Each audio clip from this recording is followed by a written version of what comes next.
Moi, c'est Damel Aboubakar, délégué de grévistes Chronopost d'Alfortville, militant du collectif des travailleurs sans papier de Vitry. Ça fait 15 mois qu'on est en grève contre les patrons voyous, contre l'exploitation, contre le travail illégal, contre l'esclavage moderne, pour demander notre régularisation. 15 mois en lutte contre Chronopost, contre le DPD, des deux filiales de la Poste. La Poste, chez laquelle l'État est un actionnaire stratégique, donc c'est l'État qui exploite les sans-papiers, ils nous maintiennent sans-papiers, ils fabriquent de nouveaux sans-papiers. 15 mois, nous demandons notre régularisation. Et jusqu'à présent, c'est silence radio. Ministère, préfecture, chacun se renvoie la patate chaude. Le ministère nous dit, allez-y voir les préfectures nous dit, c'est au ministère que ça doit se régler. Jusqu'à présent, personne n'a pris ses responsabilités. Et nous, on a dit, après 15 mois de grève, la marche arrière est cassée, la lutte continue jusqu'à l'obtention de la dernière carte, la dernière personne. Et on est sur cette route-là, il y a un nouveau mauvais et la loi Asile et Immigration, une loi complètement raciste, qui a pour objectif de criminaliser tous les immigrés, de donner 100% des justifications, des associations artisanes, des centres de rétention, une loi qui dit un titre de séjour seulement pour le métier en tension. Le métier en tension, ce n'est autre que les métiers dans lesquels les conditions de travail ne sont jamais respectées, c'est des cadences infernales, c'est des métiers dans lesquels, une fois dans les entreprises, vous perdez votre intégrité, vous perdez vos droits fondamentaux, vous êtes là à la merci des patrons, en patron qui est allez. Et par exemple, les déchargements chez Chronopost, c'est les petits camions à 30 000, les petits camions à 45 000. Si vous n'y arrêtez pas, c'est fait une mission. La vitesse à laquelle les camarades déchargent les camions, c'est à la même vitesse que les camarades triment. 600 euros, 800 euros à la fin du mois. Pas par jour, mais à la fin du mois. Donc c'est un secret pour l'État pour ne pas augmenter les SMIC. Les SMIC, il y a 300 euros, il ne faut pas augmenter les SMIC, bien sûr. Parce que les Français, quand se mettra en chômage, les patrons vont prendre un sans-papier pour faire le boulot. Aujourd'hui, nous, on demande le soutien de toutes et tous, des syndicats, des ONU, des associations, des particuliers, pour obtenir notre régularisation. Et on ne s'arrêtera pas. La lutte est vachement soutenue par SULIDER, par SUPDT, par NET, par l'UPES, par des associations, par la mairie d'Alfortville, par les députés des PCDDS. Donc avec eux, on va aller jusqu'au bout, jusqu'à l'obtention de notre régularisation. La lutte continue, on lâche rien. On est avec vous. Nous sommes donc maintenant au pied du fameux local de rétention administrative qui est installé dans le commissariat de Choisy-le-Roi.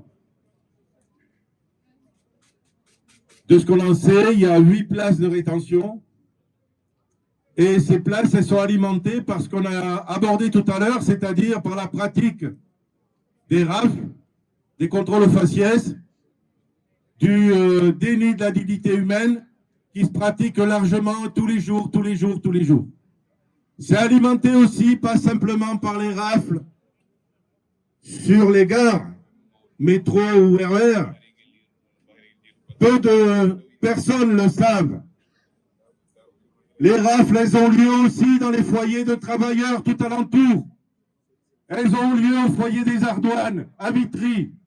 Elles ont lieu à Créteil, dans bien d'autres lieux qui sont des lieux historiques d'hébergement, de logement des travailleurs immigrés.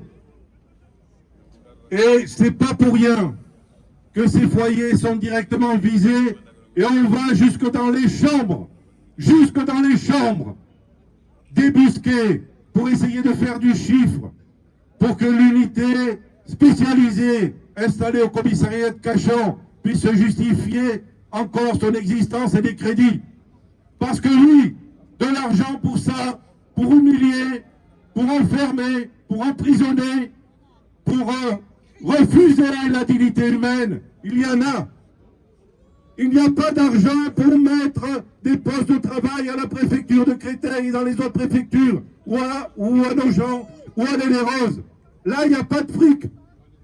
À Créteil, pour un département qui est un des plus peuplés de l'Île-de-France et peut-être en France, 2 positions de travail et demie, pour s'occuper des dossiers qu'on appelle l'admission exceptionnelle au séjour.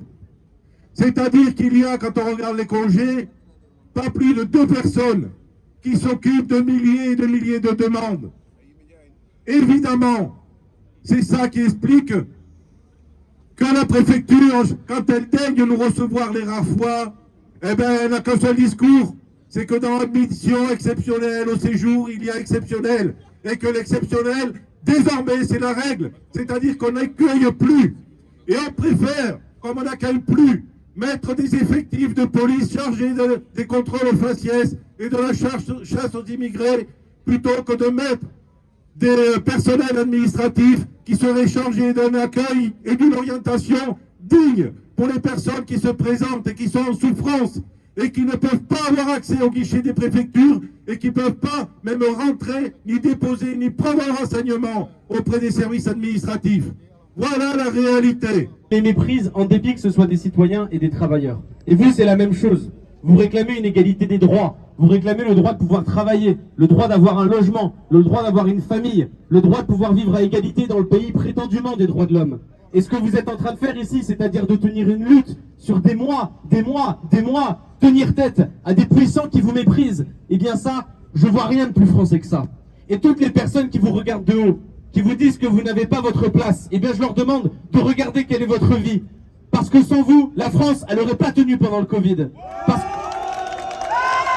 que sans vous, sans le travail que vous fournissez, sans les luttes que vous menez, sans l'espoir que vous donnez, la France ne serait pas ce qu'elle est.